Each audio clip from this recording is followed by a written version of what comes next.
only if they're up on the roof. Yeah, exactly, from cold to not wear them, but yesterday, I was outside all day yesterday. Even like the sandbars, like Certain things I'm doing. they should make like a really sturdy, like super thin. They make technology. They make like neck gloves that are really heavy, but I can sweat in them too, so. The best thing I've found. Hey, Don, we knew you were coming. Thank you. We knew you were coming. We have Thank you. confidence. We have confidence.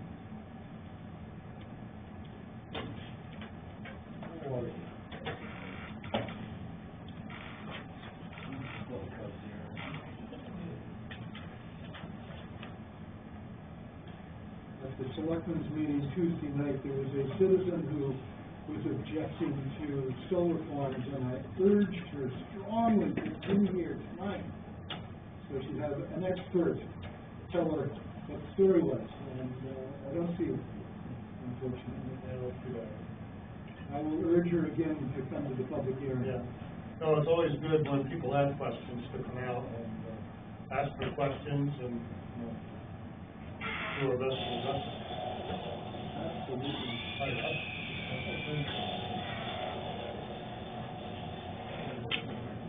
I had most dermatology yesterday. Saw a face I've had 7 of the most, homeowners. Got 5 of them. It's really, that's going to be a tough one for us. Oh, yeah, I had one right here. Thanks, Wes. Yep. Does the camera work in here? Are we on video? I think so. Okay. Let's get started with the planning board session of October 28th, 2021. We have a quorum, and we also have minutes that have been sent out. We have minutes from 9/23/2021, from 9/9/2021, and 10/14/21. So, does anybody have any comments on those? I move we accept them all. Seconded, all in favor? Okay, unanimous, 3 sets of minutes. Can you just tell me the dates again? I'm sorry.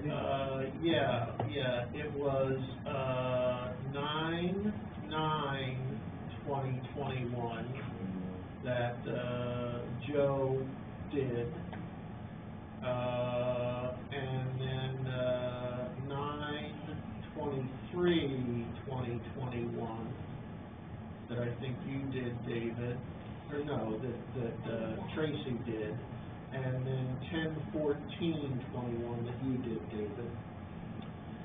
So, David, if you want to take yours and send them in to Danielle, that'll be great. I think I made a mistake and jumped the gun and already sent Joe's in. I gotta remember the process there, but I'll take yours, Tracy, and convert them into a PDF file and send them to Danielle. I can do that. I can send it to you in a PDF, not draft form, and then you can get forwarded if you want. You can send them right to Danielle Okay. now that they're approved in PDF. Will do. Great, that's great, yeah. Thanks, everybody, for helping us catch up on minutes. First thing on the agenda tonight is the solar project on Sebago Road, and we got 3 new documents. We got a new full plan set. We got a nice PowerPoint presentation, and then we got got a document from Teradyne that really addressed a lot of the questions and topics that we had talked about last time. So we don't have Andrew here tonight, but we have Larry from Teradyne. Larry, why don't you take us through the highlights, focusing on the new decisions and topics since last week. Yep, and I'll try to stay to the new stuff and not just, I know you folks are familiar with it, you've seen it a couple times, so I'm just trying to wish my finger to turn pages here. I think first, let me just go over the plan changes, because I think that's fairly straightforward, and in response to what we discussed last time, one of the questions was the laydown area and how's the material coming in, how's it going to be stored and loaded off, and how's it going to get to where it needs to go. So Wes was very kind to invite me to visit one of the sites in town, which we did the next day after the meeting last week. We went down to the River Road site, and that, I believe, is a 6.2 megawatt site. And access road, I don't know the footage on it. I don't think it's quite as long as this one, generally a little more level gone in. Portions of that were through resource protection, so the road is narrower in sections, and I think it's going to be 16 feet, same as this in some of the other places. The big piece that I got out of it was looking at what they had set aside for laydown areas, which was two areas. On the way in, on your right, there was an area that was about 100 by 100, and then straight in on your left, there was an area about 100 by 300. Again, this is approximating it. We didn't take it off or paste it off or anything, but somewhere in the range, I think, of 40,000 square feet, maybe a little less than an acre for 6.2 meg. So what I did on this was I took a percentage of that. We're about a third of that size, which would be somewhere around 13,000 square, 14,000 square feet.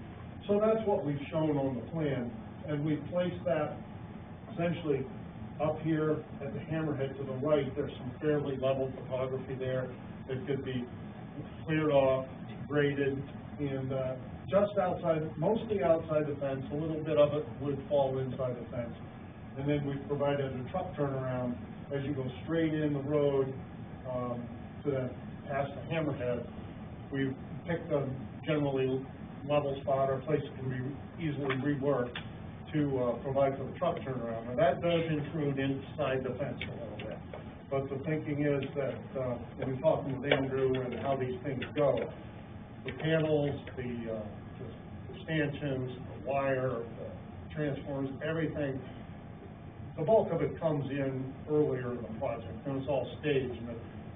And that site is a good example. They were stocked right up in the stockyards, and they're off grading, and they've got stanchions up in some places, but they're still at the clearing, and they're beyond clearing, but they're doing a lot of earthwork in there. We're not doing so much earthwork, but essentially by the time you'll be clearing out most of that material as you build from the back and work your way out. So Andrew felt that was a reasonable amount for their project to clear. Now it is outside of our boundary here, so in terms of the DEP, we will be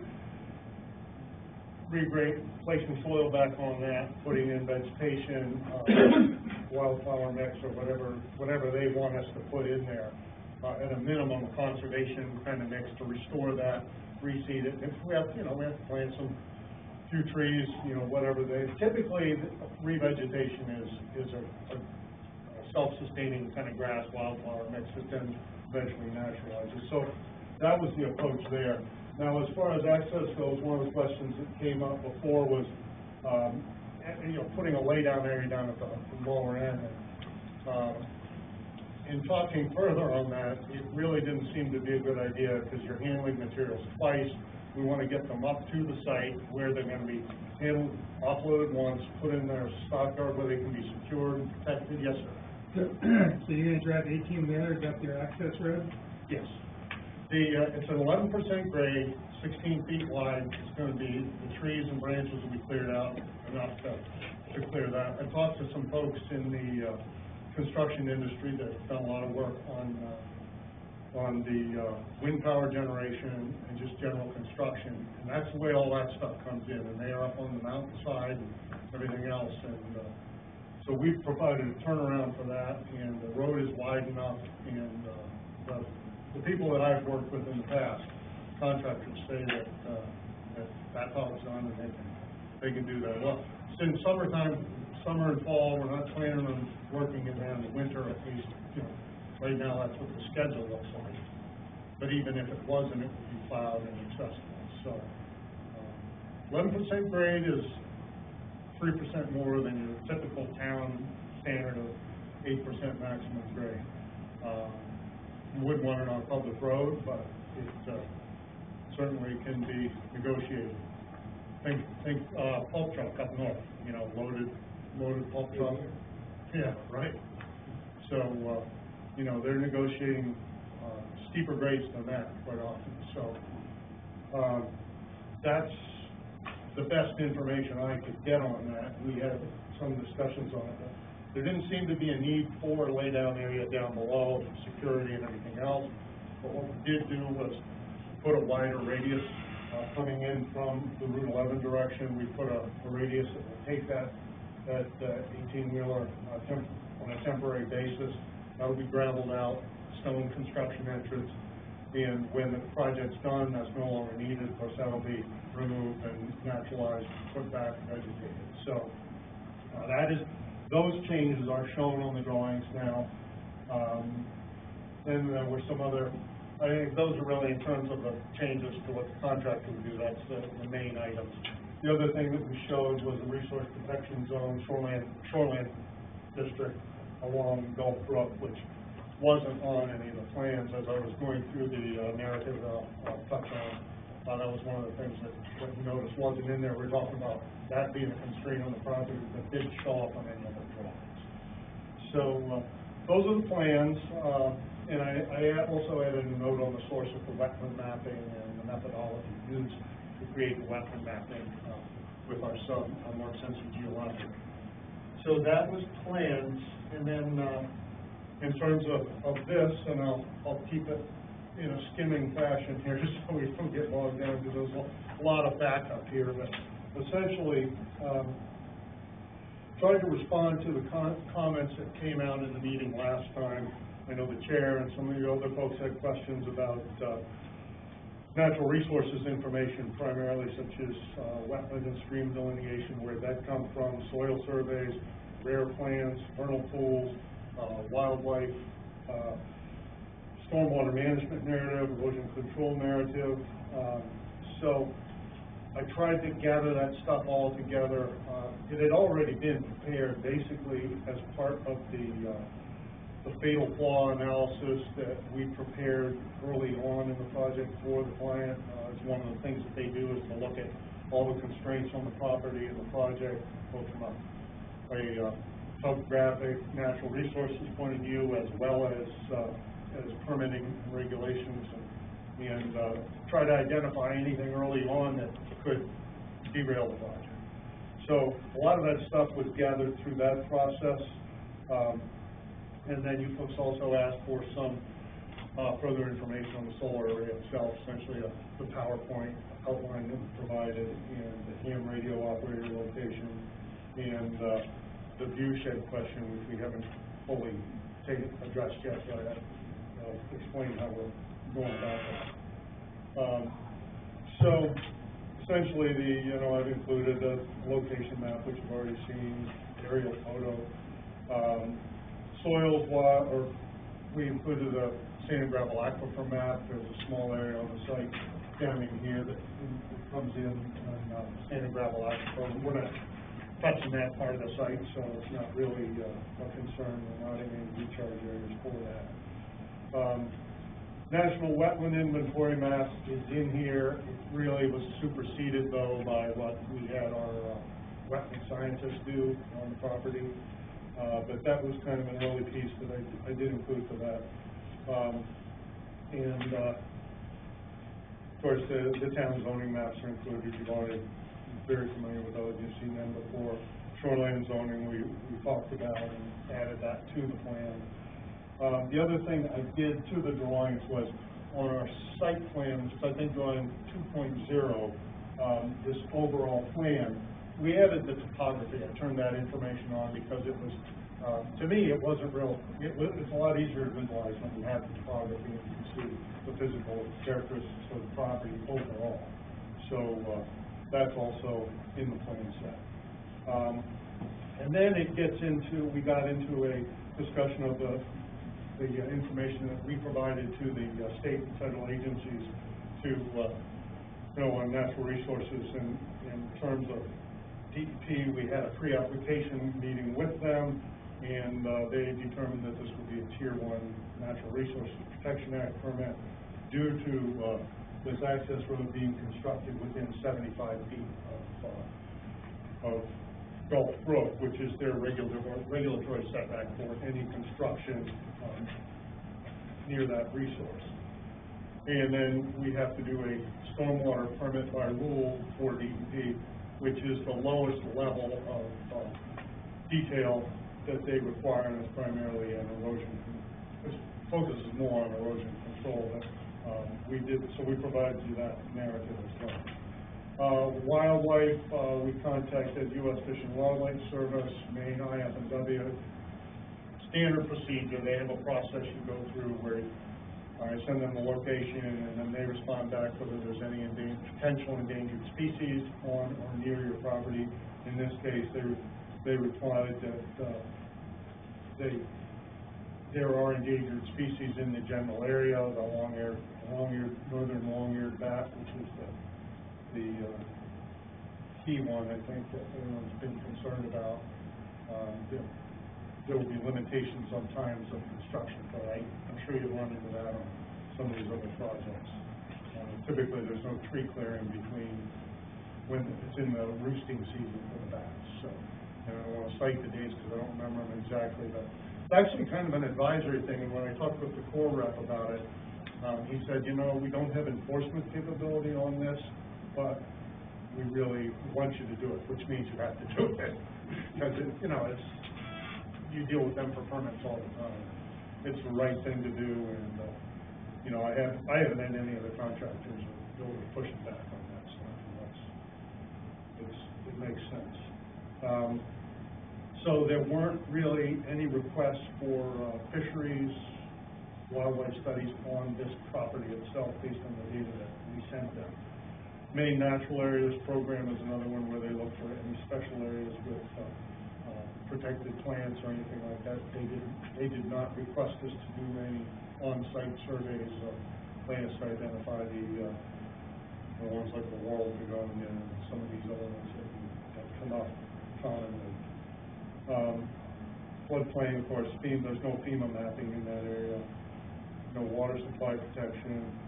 We're required for the state permits to contact the tribes and ask if there were any areas of tribal significance. So a copy of that letter is included in there. And we haven't gotten any responses from them. Typically, that means they don't have any concerns. And these were sent back in January. And we also contacted Maine Historic Preservation about if there was any areas of concern, and they look at historic structures, which there aren't any in this general area. They look at potential for archaeological sites of Native Americans on the property. So I believe what they've asked us to do, and this I just found out from Jeff Amos today, was a phase 1 archaeological survey just in the construction area, roadway and solar array area. So we're getting that on the contract, but that's something that is more of a DEP requirement, so that we close the circle with Maine Historic. So you know, if I went in there and found resources, significant resources, then you have to deal with it. Where the site has been pretty heavily disturbed over time, it's probably unlikely, in my opinion, but you just don't know, and you have to do it. So that was really the Cliff Notes version of what we sent in this package here, and all the stuff in the back is all the backup that's cited in the cover letter. And there is a stormwater management narrative and an erosion control plan narrative in there as well. So that's, I'd be happy to answer any questions on it, or, you know, as you have more time to look at it, and obviously you can respond. So, yes, I have more time to look at it. You mentioned batteries, Yes. and could you expand on batteries? Yeah, How this, many kilovolts, Yep. how many megavolts or whatever? yeah, no, this is, I'm covering this portion for Andrew, so that's not my expertise, but I'll do Okay. the best I can with it. Yep. And if there's more information, we'll get right back to you. But basically, CMP requires, and this just came to them in the last week through CMP, that they're requiring a battery system to store some of the energy in times when they need, so they're not overloading the grid, they're feeding it in at a controlled rate. And essentially, and I'll find it in here, because I did cover it in this presentation, but the battery storage system is going to be inside of the fenced area, so it's not going to take any more footprint. Basically, that final system is being reviewed and finalized by CMP and the electrical design engineers. Estimate that that's going to be about a 10-foot by 20-foot footprint system, and it'll be somewhere around the entrance area here, so obviously that'll be made clear to the fire department and any special treatment. What people are concerned about in town is that there'll be chemicals, you know, and that chemicals leak. Yep. So what would the battery system, what's the chemistry of it? Well, I think I haven't had that conversation with them, and I don't know if it's a NICAD or, you know, what that is, but we can provide that to you. I do know that they will require a containment system in the building for spillage, and so that, you know, if there were any potential issues, and they'll have a spill prevention and control plan to deal with that. So that's something that we can provide more detail on. Yeah, I appreciate, also, the site that you visited in town is on my property, by the way. Okay, yeah. And so I'm curious about this because, it was not permitted for any batteries. And as a landowner of the site, I'm interested in that. Yeah. Whether this is gonna retroactively come back to people who already got the. Yeah, The last one we approved didn't have any batteries either, they said they didn't need them. Yeah. But there were batteries in the plan, at the Estes, Yep. pit, so. Well, tomorrow morning, first phone call is going to be to Long Road, and I'm gonna ask him about that. But, you know, no, just, you know, what's the story on A that? new CMP requirement to, control, the parsing of, the power into the grid. Makes sense to me. yeah, that's my understanding of it, Yeah. and it's a simplistic explanation, but that's all I understand it. Yeah. And Because this it's still being finalized. But I think we should know more about it. This 10 by 20 foot system footprint is a huge energy storage, you know, like the size of a trailer. And the batteries, if I recall correctly, at the Estes pit were smaller ones that were spread around, you know, so it seems like a different use or purpose or something. Yeah. So decommissioning. Yep. So the larger Solar Arrays all told us about decommissioning and how they're posting a bond with the state and Yep. so forth and so on, and I don't see anything about decommissioning. Yeah, there's, again, I'll have to kick that one in terms of any details back to Andrew. Yep. But I know that, he has told us that the decommissioning plan will follow the state's requirements, and any bonds or sureties that need to be provided are going to be provided. They won't give their license without that. Feels like there was Let me some. help you here, Larry. On slide 4 of 15 in the PowerPoint, it says decommissioning. The project will follow the newly announced state decommissioning guidelines that went live on October 18th, 2021, to ensure the project is properly handled at its end-of-life milestone. And then there's looks like a live link to the main legislature, about it. That was on page 4, Matt. Yeah, 4 of 15. Yeah, and that's what I recall as well, but regardless, it will meet the state requirements, and it's their new requirements. I don't know if those are retroactive to previously approved projects, or how that works. And this was approved June 10th, 2021 by the governor. Yeah. And it says it's SP 113-LD 802, an act to ensure decommissioning of solar energy developments. Yep. Chapter 34D, solar energy development decommissioning. Yikes. Yeah, and that's one of the things that's it's a big concern. There's a lot of infrastructure going in here, and what becomes of it when it's all done. That needs to be spelled out, and that's what the state is doing with that program. And lastly, looking over your stuff,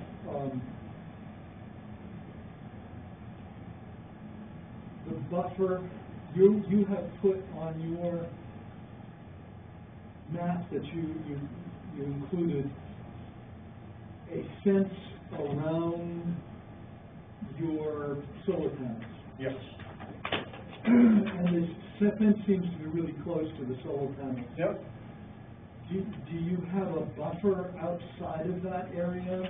There's a vegetation management area that's going to be grassed outside of the fence, and then there's a wooded buffer remains outside of that. So dimensions of that, let me check the plan. I didn't see it in the plan myself, but.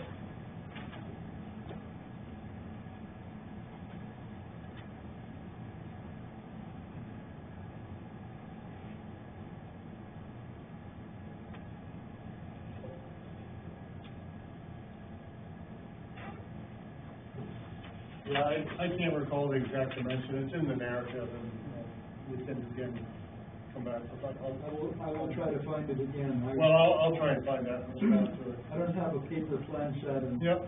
I got a small computer, and I do my best, but, What so did none you of that want in fun the, things. what did you want in the plan set, Joe?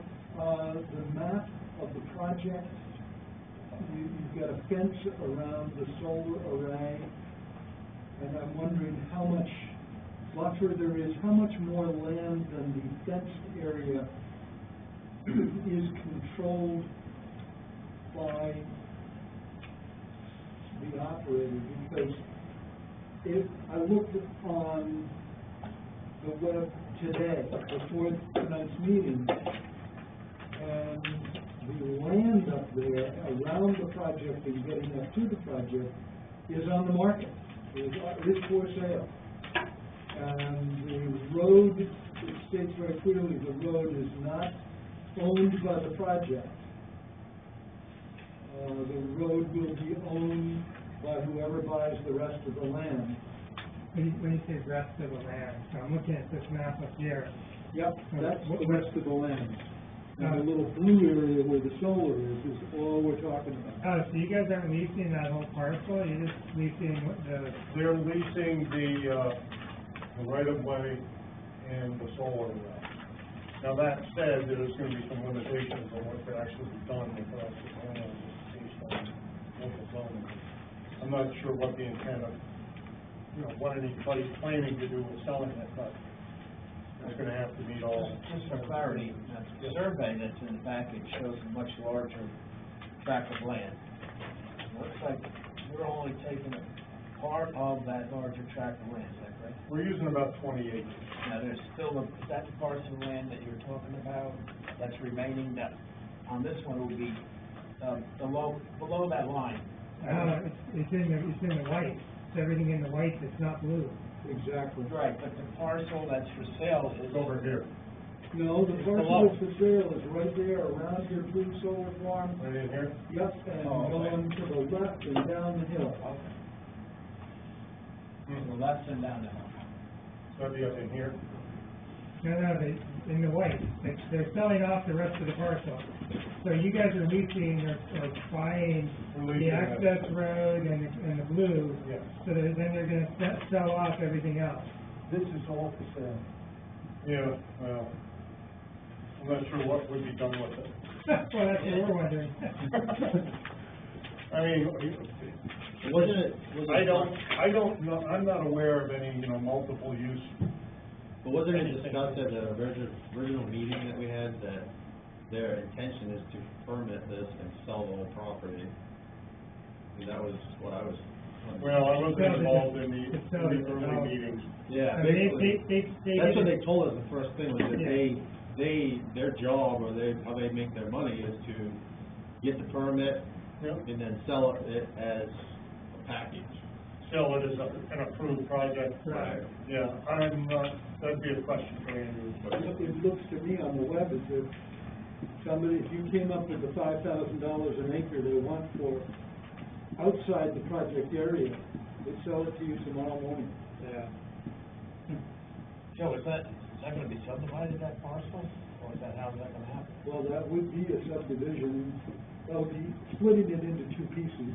That's a minor subdivision. It's not a subdivision, Not yet. you get three. Oh, you guys got three. But what's the mother lot? Is there a mother lot on this? Like, So that would be the mother lot inside the white. is the white detached from something else though? But isn't that part of a larger lot? On the survey, it shows a larger tract. So it's split off from a larger piece, most of which is in Sedago. So we don't deal, our land use ordinance does not deal with properties that are in two towns. I'm not a lawyer, you lawyers tell me, but I think it only deals with the land of a parcel that is in bulk. So it's been split up between, on the easterly line there, to the east of that is in Sedago and was part of the same ownership.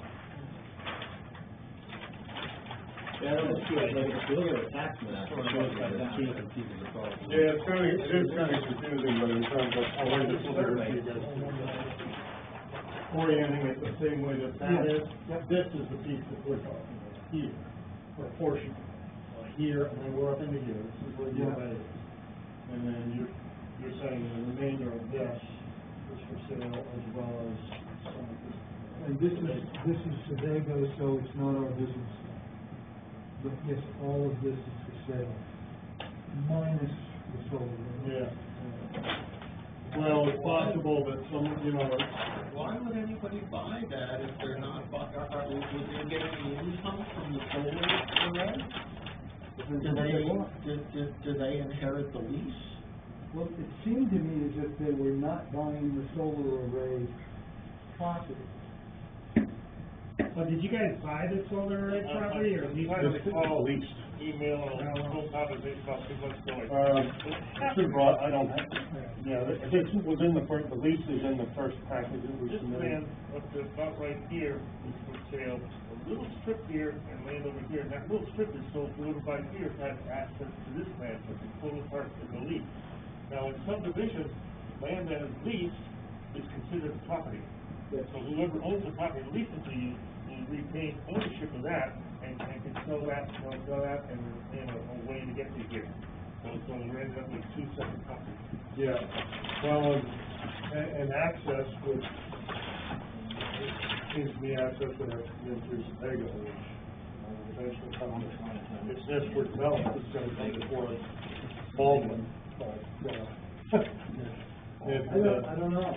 yeah, it's kind of a, yeah, I'll ask Andrew that question in terms of, I know their intention is to get the project permitted and, Yes, so it would be on the east side of the solar array. On the east side of the solar array is Sebago. yeah. That's where they're putting in that quarry, On the top back. Well, that's that piece of land, yeah. that ownership, yeah. Which they have a moratorium on now. Did they do a moratorium? Yeah.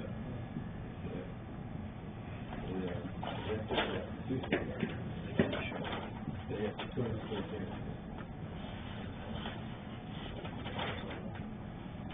Crack committee?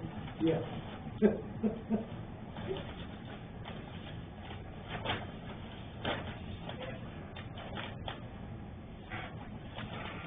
Larry, one of my concerns all along about this property, I have been hoping, for the sake of, for Andrew's sake, that the land doesn't sell.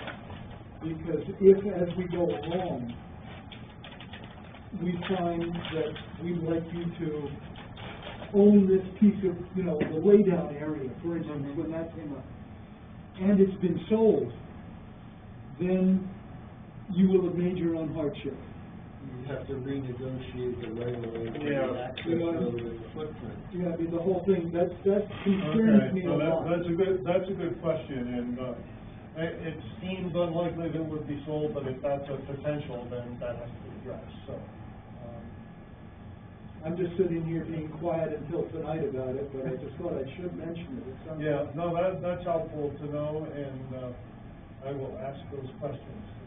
And Joe, the other thing to think about is there's significant improvement going into that access road. Yeah. There's a lot of cut and fill, there's a lot of wetlands that have to be watched, there's culverts that have to be put in. Yeah. How does that happen if they sell it? Well, it says on the internet, so it must be true, that the solar array will own the road and will improve the road. It clearly states that they would build the road. And then the future owner of the land around the solar array will have use of the road.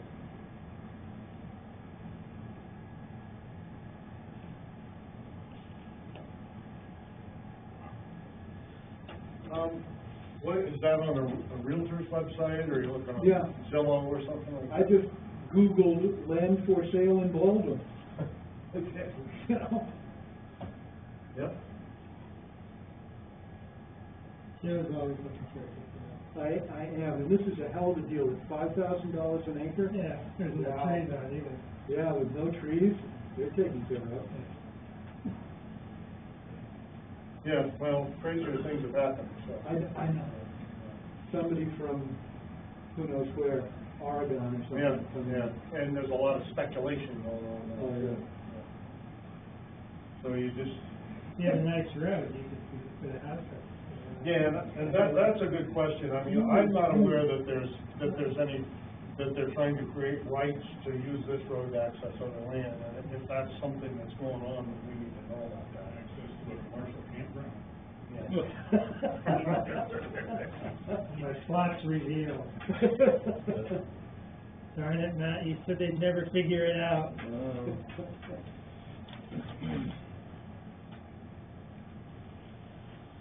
So that's me, I'm building a chapter. Yeah. I think we will probably want to see a map that shows a hard line that is Yeah. around the controlled Leasehold. leasehold interest, thank you. Yep, Yeah. Really? good point.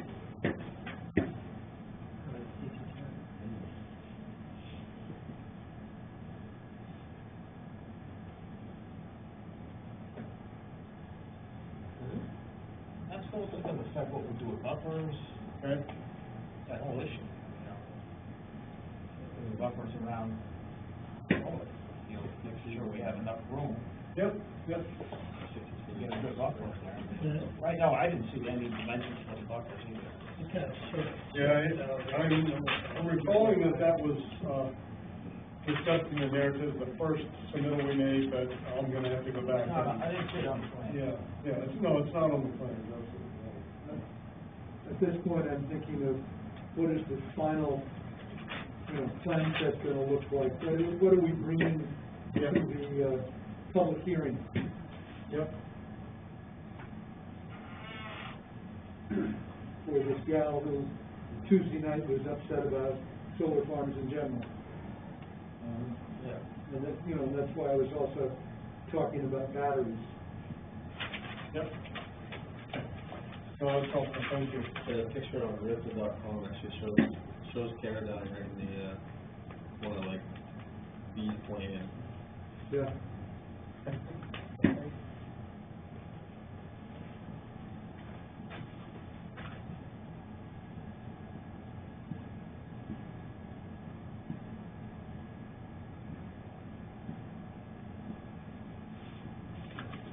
I want to go back to the, access road. So we're gonna have semi trucks coming in and out, so it's gotta be a turnaround on at the top. Yes. And that's gonna be within the reg field. Well, part of it is, yes. So that could be quite a large area. Yeah, it's, well, it's shown on the, it's on sheet C 2.0, it's about 1/3 to half in the corner of the solar array field, and that'll be used prior to it, Is that part of that lay down area? it's right next to the laydown area, it's up at the end of the, at the end of the hammerhead here, the turnaround area is, on the left, to the left, and the laydown area is to the right. Yeah, there's a, we ran the AutoCAD tractor trailer diagram, and I think that's in Andrew's package. Ran stuff all over the place here, I can't even remember where I put it. On one of his diagrams, I'm sure where I saw that, he carried the turning diagram with the truck showing on it. We can actually provide a detailed, we can provide that diagram. That would be helpful. Yep. No, it's not on the computer, right?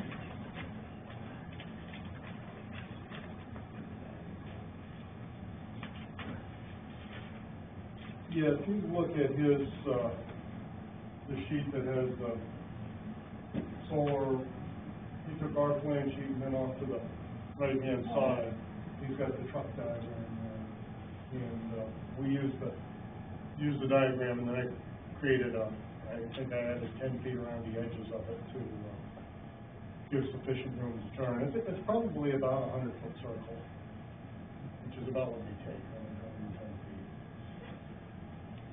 What sort of, traffic control are you gonna have at the entrance to make sure you don't have multiple trucks up there?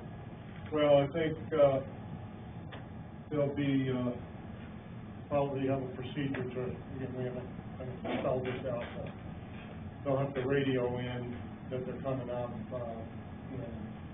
So will that be a two-way traffic on the access road? No, it's 16 feet. I mean, they could squeeze by each other. Not wide enough. No, if we need to provide some pull-offs, which I think would be a good thing to have in a few places, again, those could be temporary during construction within the corridor for the access road, but some widened areas where a truck could slide over, and the other one, the oncoming one can go by. Or be controlled with a top and bottom reflector. Yeah, I don't know that with the flaggers out there, maybe when it was real busy, They'd have some. real busy, they'd have, bringing stuff in, they'd have personnel down there to direct that, but, we're not gonna wanna have them, coming head to head and nowhere to go, so. That'll have to be. What Longo did was, had its truckers call in when they were an hour to an hour and a half away. Yep.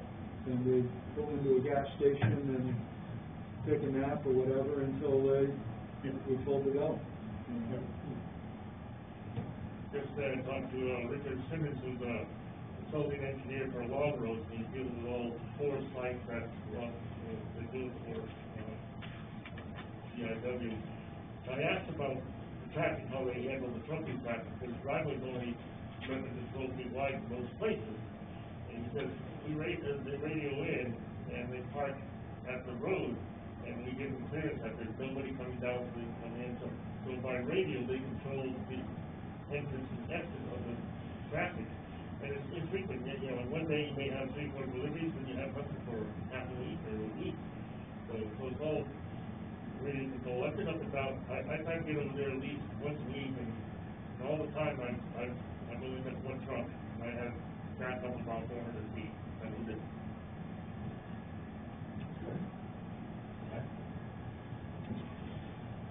And that's, I think, a construction operational thing that'll be worked out. I don't, we can provide more information on it if you think it's necessary, but I think the one thing I'm thinking is if they're waiting some half hour or an hour away or something, that's one thing, but if we're gonna have a truck waiting down on the street there, on the road, Grinnell Road, then we may need to look at where it's gonna be, and we need to provide a temporary shoulder or something for a truck to wait. Well, we probably prohibit that as part of the conditions to have construction vehicles on Canal Road for, waiting areas, because it potentially makes the road impossible. Yeah, and the only way it would work is if you provided a place where they could pull off. Right, and I think that's what we were talking about. That's what we were talking about last night. Yeah, and well, we talked about that and also about offloading down there, which really didn't make a lot of sense. Right. So I think, that condition like that, the developer's gonna be fine with that. Do you have enough space down there on Grinnell Road to have a shoulder? Or would you have to use some of the, width of the road with the town now? Well, I think it would take, I haven't really done anything to try and, do a concept design on it, but it would take some widening and ditching. Yeah. It would take some work there to do that, and the developer would certainly be comfortable with the condition that there's no traffic to be, no parking, no traffic to be staged on Grinnell Road. Yeah. They would just coordinate their delivery so that didn't happen. So you'd get staging on Route 11? I don't think they'd stage them at all, they'd have to find It would have to be someplace and remote. radio them in. Yeah, maybe it's a half hour away, maybe there's a Whistle vacant. stop, they Yeah. got a whistle stop, cement, Quebec cement. Yeah, because you wouldn't want to have Well, these trucks waiting on Route 11. No, and I don't think the developer would typically be responsible for that. They're gonna tell their deliveries what their criteria are, and what the rules are, and when they can come in, and the driver's gonna have to find a place where he can legally wait. And it's not something we can really control right now, or even, I mean, we're just kind of making stuff up at this point. Well, you can tell them where they can't be done. Exactly. That's what we're talking about. And the town can do that, Yeah. and we're fine with that. That's, I think, a very good idea to put that kind of control on it. How far would they plow in on that road now? You only going about 150 feet on the end. So what's, No winter maintenance. right? So does that have to change, or? Have to change for this, and it'll have to be kept open so that the developer would plow to the entrance and provide a place to turn around. That far anyway. The house is there. I think we've got to look at it, make sure. I don't understand this, you got two roads where they don't plow past where the road bank is. No, they don't know upkeep at all. So what would the story be in the winter if you've had maintenance problems, ice storm. Or fire. Or fire, but, yeah, electrical fire, Well, they're how are you gonna, gonna get there? well, they're gonna keep the road plowed. So, For the road, the access road as well as, The access road as well as that section of Fennell Road. It's So plowed then- to an adequate width for, you know, if it's emergency vehicles or their service, they've gotta be able to get in there. If something needs to be maintained, they don't have to clear 2 feet of snow. When the system goes, you know, something has to be fixed on short notice. so you're gonna have an access gate down there too? What? Access gate, it's gonna be gated? Well, we haven't shown that, and that's, I think,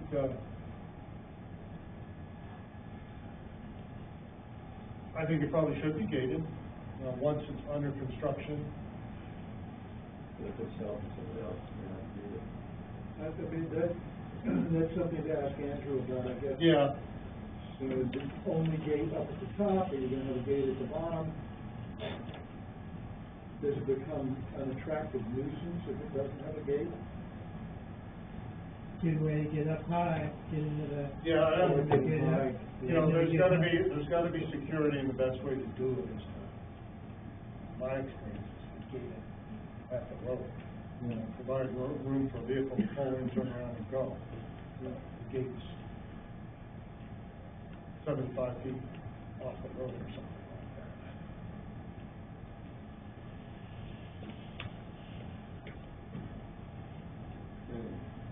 Any other topics or questions for Larry? I think one thing, I've heard mention of the seed mix around the arrays, I didn't see it on the plans. I don't know what it is off the top of my head, so what they typically are using is a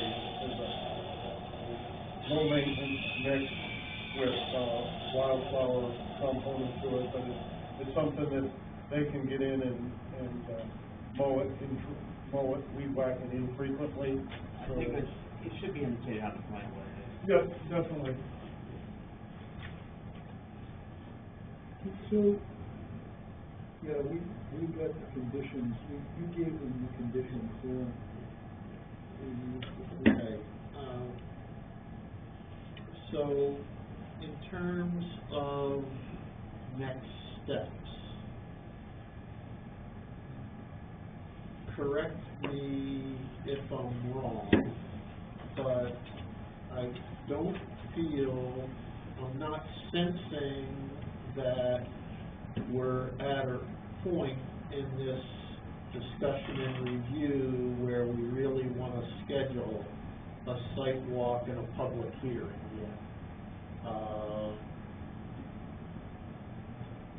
Do you feel that, does anybody feel that we're at that point?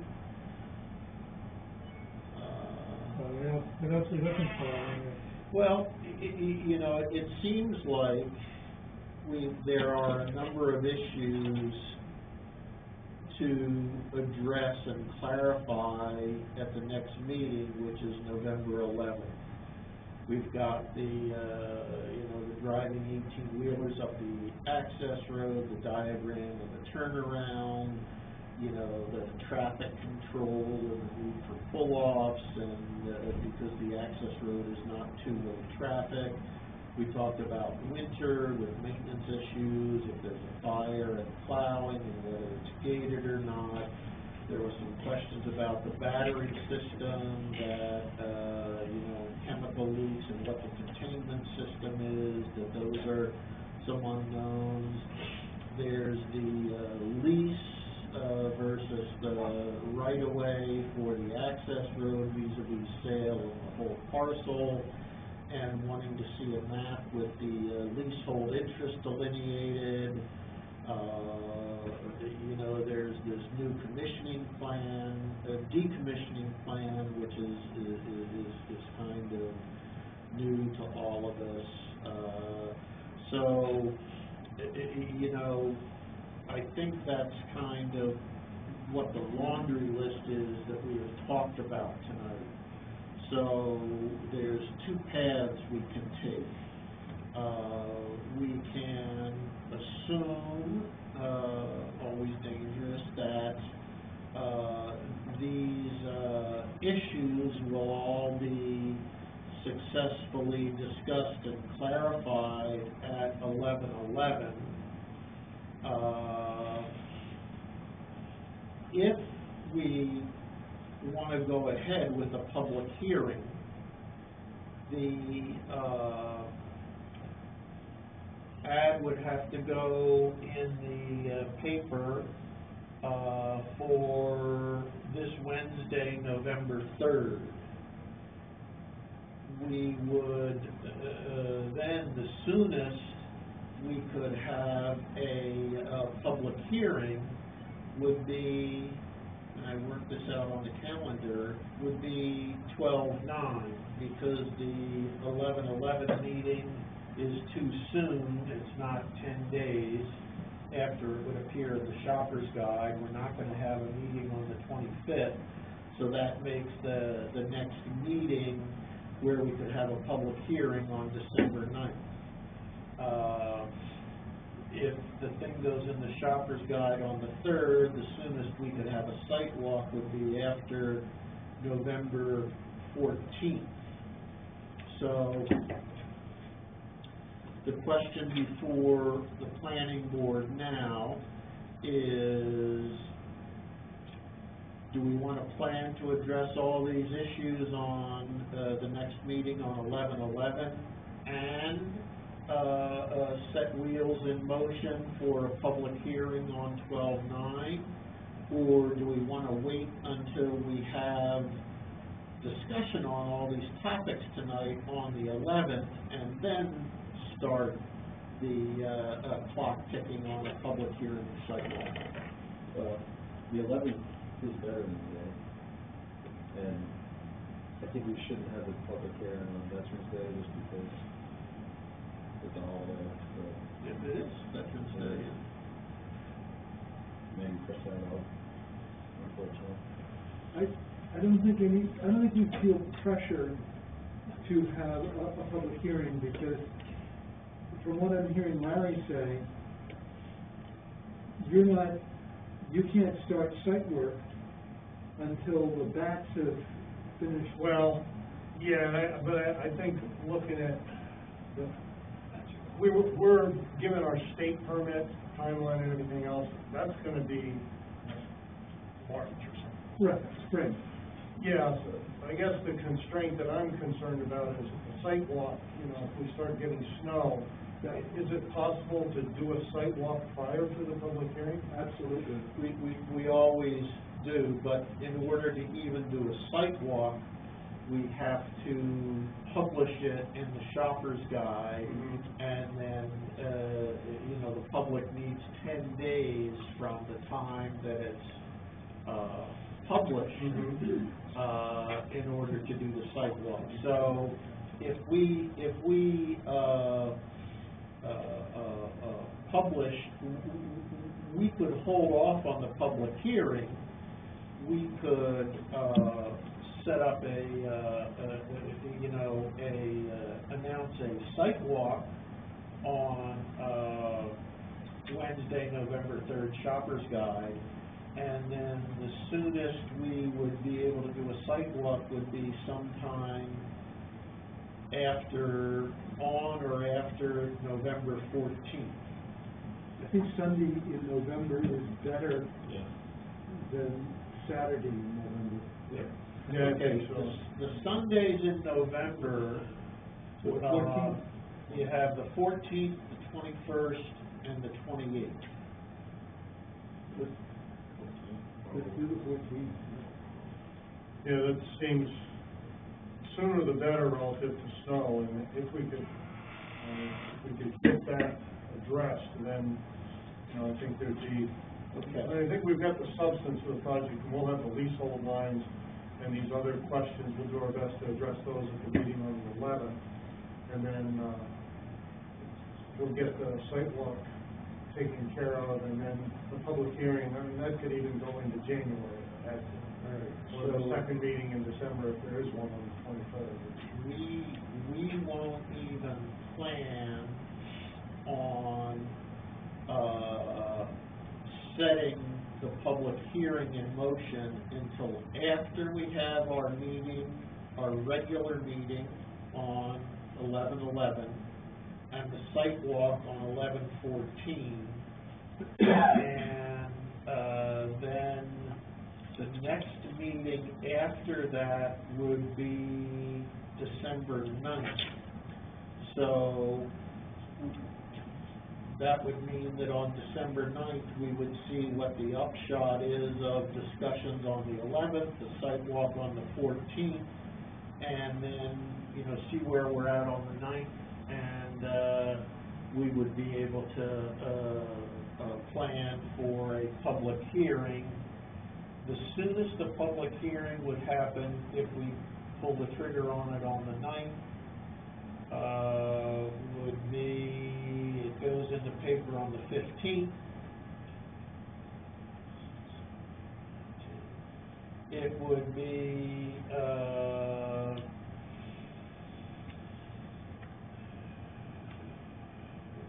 we don't have a meeting on the 30th, we don't have a meeting on the 6th. Let's see. For a second, it would be the 13th, January 13th, would wind up being the public hearing.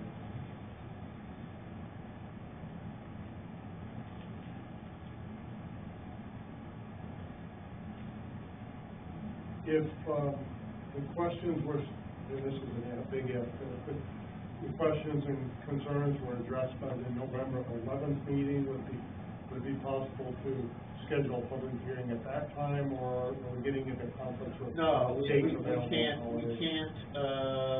we can't schedule a public hearing until after we do the site walk. Okay. Yeah, So then so after the site walk, so there wouldn't be any way to schedule a public hearing in time to do that for the December 9th meeting, or is there even a meeting on December 23rd? We'll probably try to dodge out of that. I will too. Yeah, exactly. I'm on board with that. Yeah. Yeah. Okay, so I think that makes sense, and as, yeah. So the target, and this seems pretty reasonable, the target would be to do this site walk on November 14th, if we get the ad and the shopper's guide this coming Wednesday. And between the discussions on 11/11 and the site walk on 11/14, we need to resolve all these kind of questions and topics and issues that are floating around. So what we'll do is put together a response to these questions, and hopefully, from going from my notes, and I'll collect that stuff afterwards. I'll do my best to pull that together for the event. Do we need to vote on, having a site walk or So anything like moved. that? Yeah, I think so. Yeah, I move we have a site walk on November 14th. Seconded, What all in time? favor? Okay. What time? 10 o'clock? 10 o'clock? 10 o'clock on 11/14. 10 o'clock? Yeah, Okay.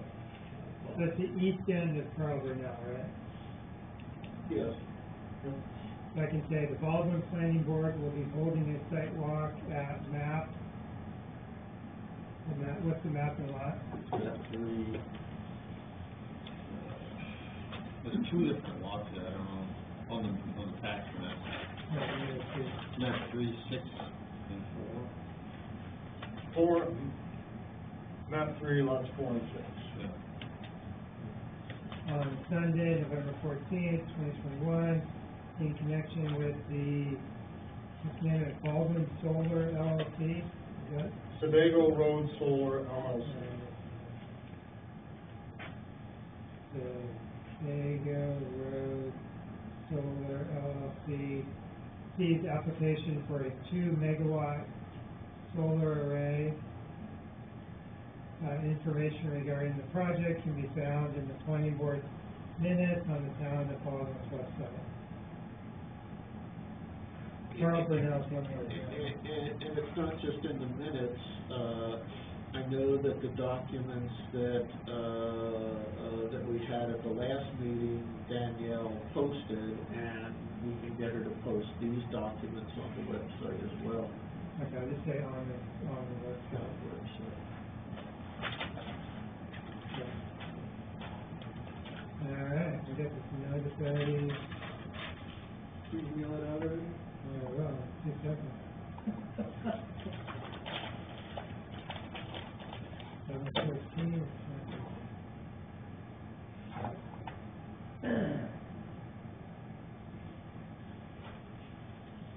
I have a question. In your procedures, do you, when you decide that it's ready for a public hearing, do you make a determination of completeness of the application? Is that something that you normally do as a step? No, what happens is that, after the public hearing, then the board goes through the full package and assesses completeness and everything like that. And it generally, has taken a minimum of 2 meetings, if not more, after the public, so you have the public hearing, and then you have a regularly scheduled planning board meeting. And I think in the past, we've had the public hearing and the regularly scheduled planning board meeting, and at least 1 or 2 other regularly scheduled planning board meetings before we have finalized the CUP and all the conditions that go with it and things like that. So you go through the criteria in the ordinance, and does the project meet those, and discuss it? Right. Yeah, so that would be the framework for, that's how we've tried to present it, and I think at some point to consolidate all that information into a response to each. We're getting a little more efficient at it. I think the last one was the quickest one we approved after the public hearing. But it also depends on what happens at the public hearing. You know, if there are any members of the public that are opposed to certain things, or, you know, because when we do the public hearing, prior to it, we have to send out abutter notices to all the folks, and they've got to get it 10 days ahead of the public hearing. And if anybody shows up and raises particular issues or anything that can, you know, string things out. Okay. How many lots to butter, by the way? Okay. So, do you have any other questions for me? I don't think so. I think we had a very fruitful discussion. I think you did a yeoman's job taking us through it all and trying to fill in for Andrew. I would, you know, invite Andrew to make sure his calendar is clear for both the meeting on the 11th and the site walk on the 15th. Yep, I will do that. It's much easier, because I think a lot of the questions you raised, he probably could have, I'm sure he would have had a response for you, and rather than having you come back. You know, we kind of knew that could happen, so. Yeah. All right, well, thank you very much. Thank you, Larry. And, Thank you. we'll see you on the 11th. We're going to get on the 14th. This one is built before I know it's all right?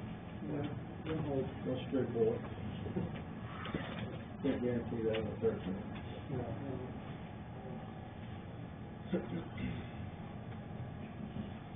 Okay, I think, Thank you, have a good evening. Again. Jeff, The rules on the way. Oh, yeah. I'm gonna put my jacket on, it's getting cold out there. If I make it down the hallway. Yeah.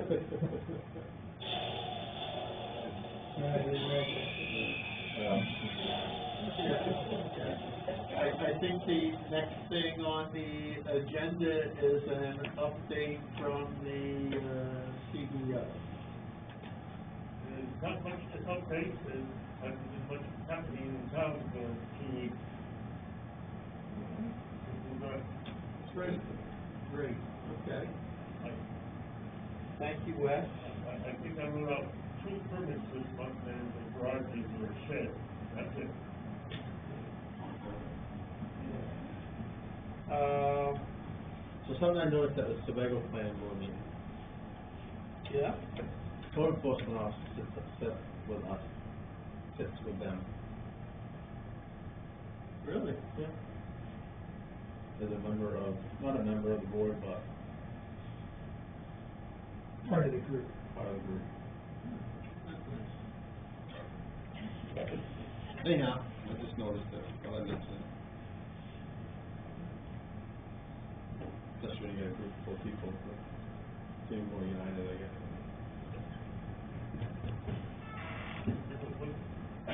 Now we're saying in Sebago, the CEO sits up with the rest of, with the planning board. Really? That Yeah. really does that? Yeah, so we were looking at which chair you should sit in. I don't think I can take the heat. Yeah. All right.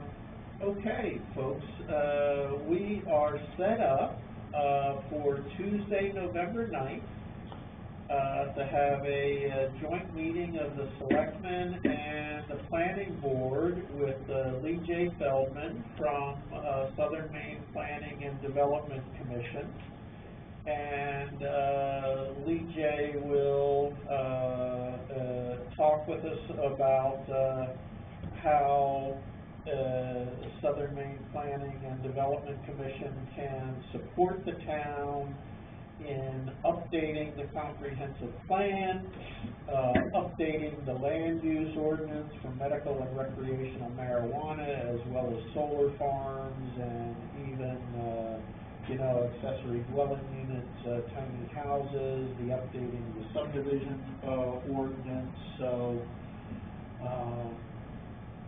that's the next thing on the agenda. If any of you can make it, I know that I'll be there, and Joe has said he'll be there. Lee J has responded.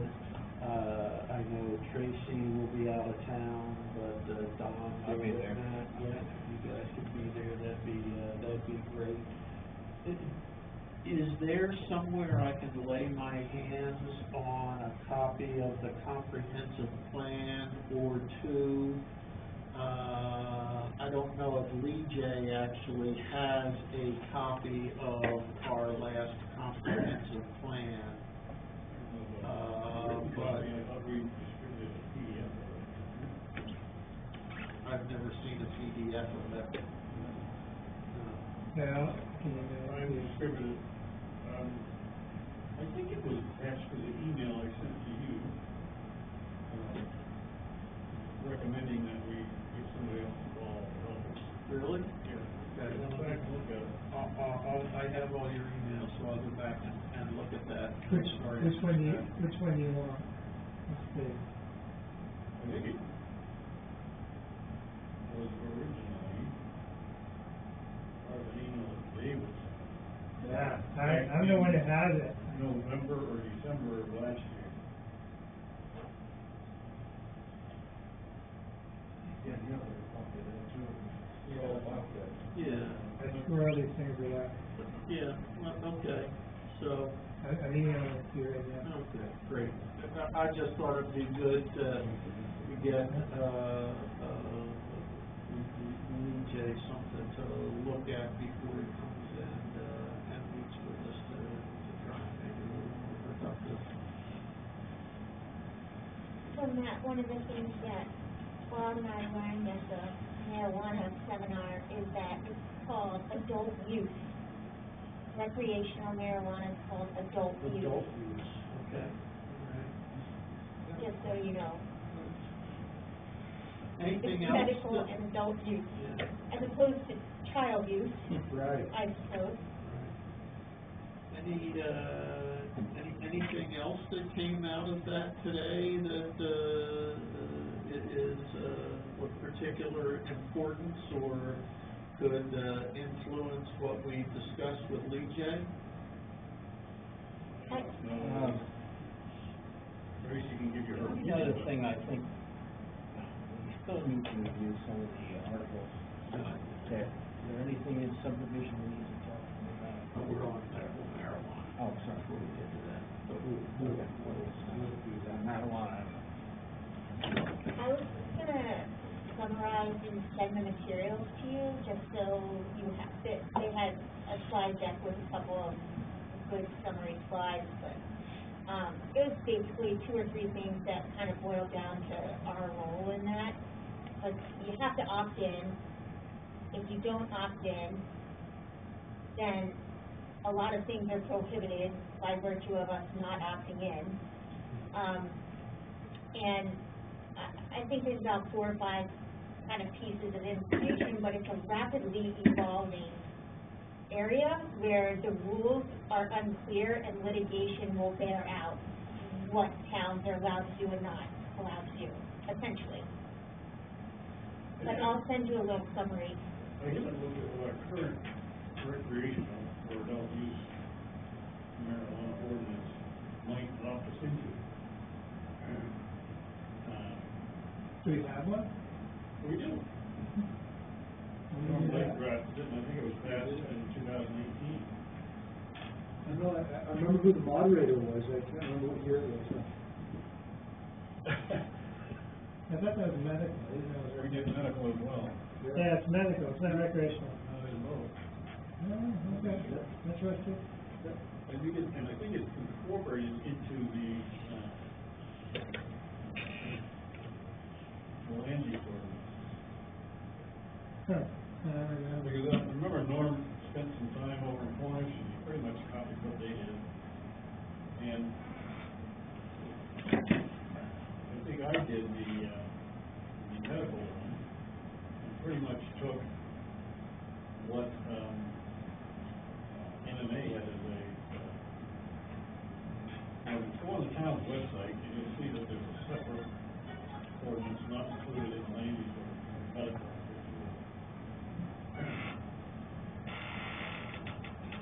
I think there's gonna be a lot of questions asked about this, but the Office of Marijuana, policy, they've given us a number to call and talk to them. And they got one guy that's very monotone the way he talks, and he talks, and he talks, and he talks, but he seems to have everything lined up. Yeah. But when that second lady come on, Rebecca, the lawyer, you're right, that she pretty much told us there's gonna be a lot of litigation to find out what's happening. Yeah. And here we are listening to, that was yesterday, we listened to that, with the railroad thing was today, I get screwed up here. But at the same time we're going over that, there's stuff being done, and they got the number changed again. So what happens if we don't do anything?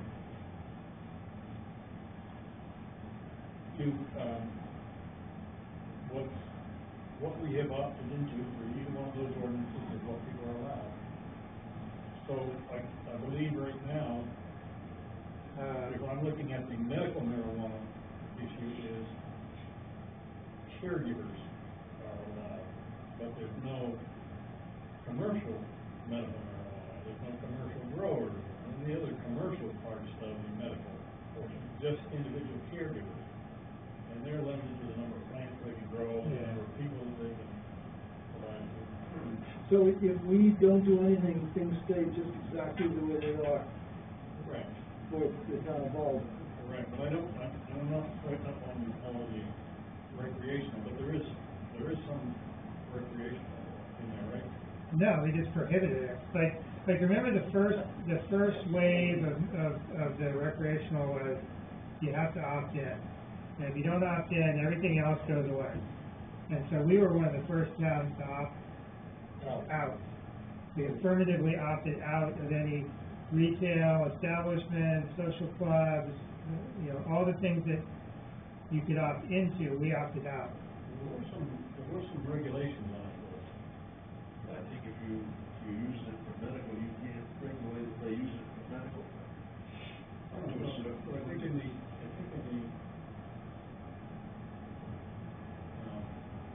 We've already recreational voted. or adult use, that there were some things about you can't have odor, If the townspeople have voted not to permit it, I don't know why we're going any further down that road. what does this say? When you say not permitted, what do you mean? Yeah. Well, if But we have to, personal use is legal. Right. if we have to opt in to anything, it seems like the town says they're opting out. Like, that was one of the votes we had, said we don't want retail. What is it that we said we don't want? That's the question. It says, so this one, Marijuana Legalization Act, prohibition on retail marijuana establishments and retail marijuana social clubs. Can't have stores, cultivation facilities, manufacturing facilities, testing facilities, social clubs, retail establishments.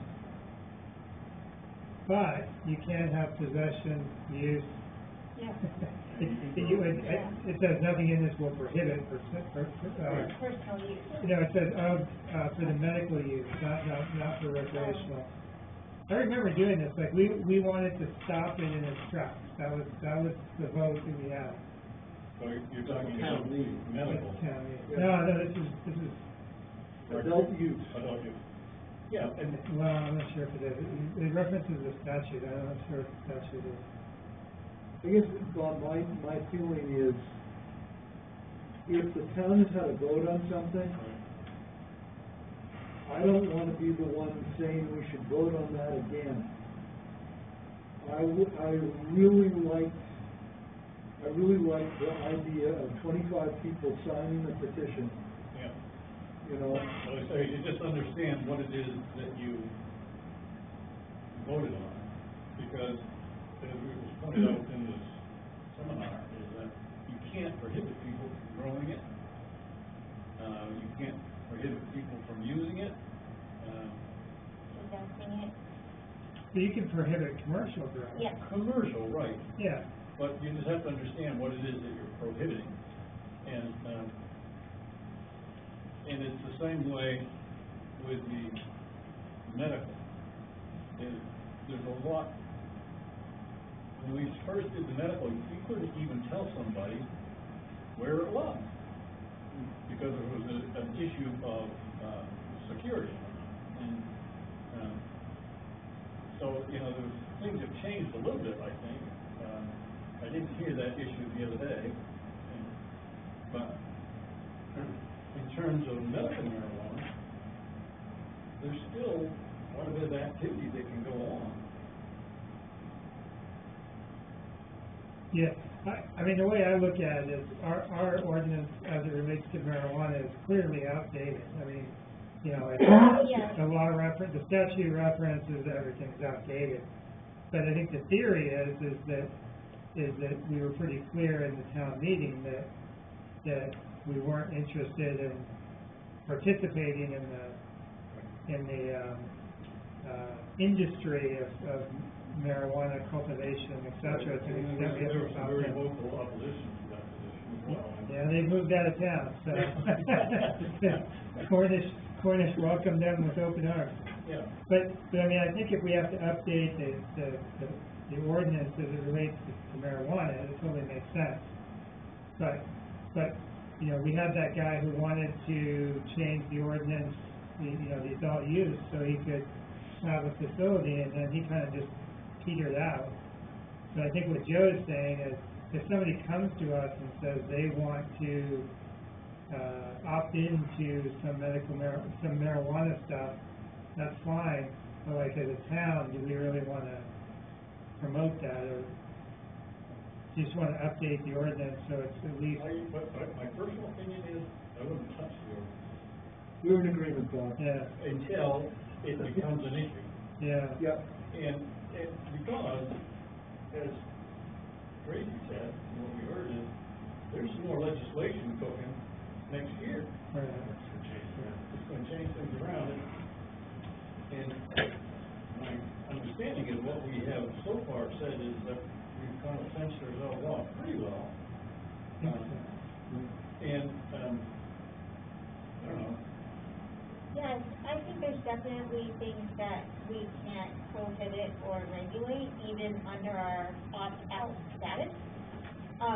But I think it's too rapidly evolving. I think unless you're gonna look at it annually for the next probably 5 years while the adult use kind of provisions take off.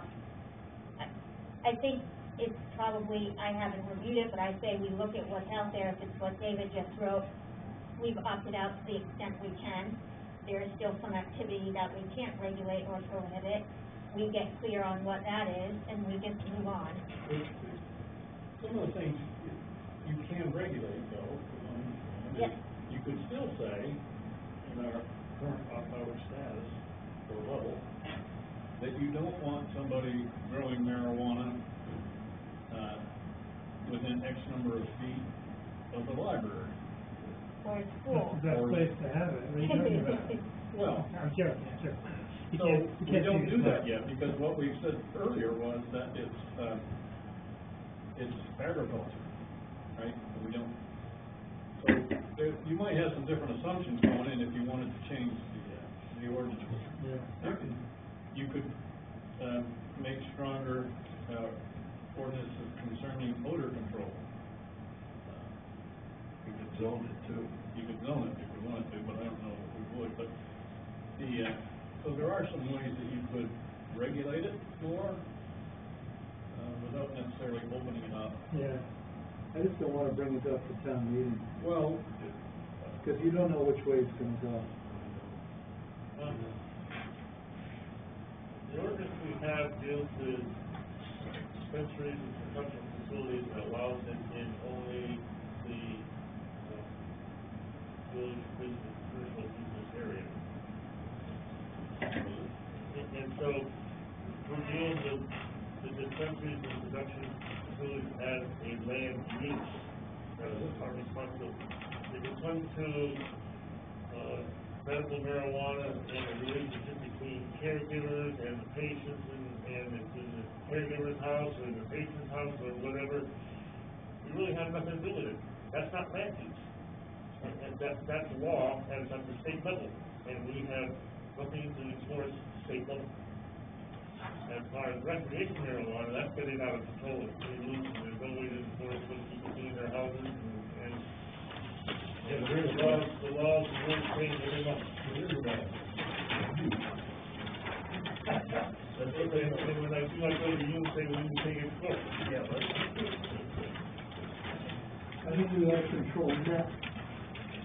yeah, it says medical cannabis registered dispensary shall only be permitted in village commercial. Oh, yeah. Medical cannabis production facilities can only be permitted in village commercial. Are prohibited from rural, highland,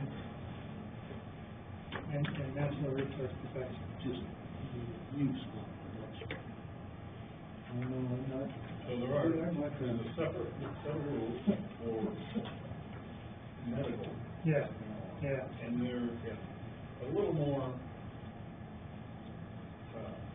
I don't think you can prohibit, like medical, you have to allow certain things.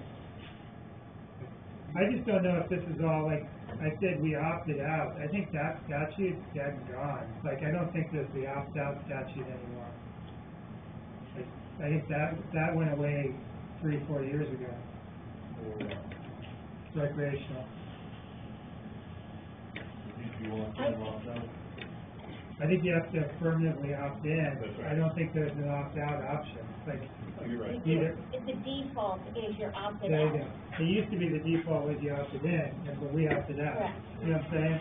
But, You have to affirmatively opt in. If you do nothing, you're opted out. But I think under the current rules, you could opt out directly of the medical marijuana commercial. That's just, yeah, that has to change too, then, yeah. Yeah. Because when we did it, you could, like, Yeah, right. you could limit it, but you couldn't prohibit it. Right. So, The only thing you can't basically touch is the unlicensed or unregistered caregivers who Right. can serve two members of his or her own household. There's no regulation on that. And maybe the folks who went to that class could look at the two provisions we have and Yeah, see sure. if they even make any sense anymore. Yep, I'm happy to do that, and I can run it past Bob, help me, if Bob's willing to help me. Cool. But, yeah, I took notes, and I wanted to pull a couple of pages of the slide deck, and I'll bring you something to look at. I guess Danielle doing that, I called her today, she's gonna pull it off and make, Oh, good, okay, make up that handout. yep. And Yeah, then one she had a sheet, couple, she had that flow chart, Yeah, that that's- was helpful. You did So good I was job. gonna make a little packet for us, Yeah, so I'll coordinate with Danielle too, but I think that little flow sheet was helpful. there's a lot to take in. It was a lot of All at information, once. yeah, and not a lot of definitively clear answers to many things, yeah. Welcome to my world. It's yes or no, maybe. That's how it goes. Moving on. Great, well, thank you all for that Sure. very much. Don, you had some, I was just comments, thinking that we, for some direction for our joint meeting? I think there's, some discussion we have to have, some of the new language in the subdivision. That was on, Matt, your kind of short list agenda to talk about with Lee J. Well, let's be ready on time to point Lee J in the direction of the, new language and the key definitions and subdivision that, we particularly want to make progress on. Okay. Okay. I think, does anybody else have any, topics or comments or things to discuss, or are we ready to, have a motion to adjourn? I mean, I asked the selectmen to see the discussion we just had about marijuana. I hope you don't have anything else on your agenda but us for that night, because it looks like it's gonna be lengthy. To me, if all the different things we wanted to talk to DJ about produce half of the discussion of the marijuana, it's gonna be an hour and a half to 2 hours.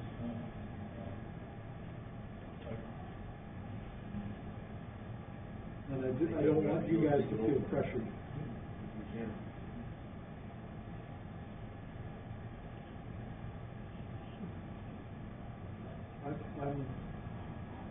I'm one who prefers not to do things when it comes to taking, ordinances to a town meeting, that if things aren't too bad, and if we can get away with it, I'd much prefer to not do anything. And I do prefer the 25 signature, route. It's politically much better because you've got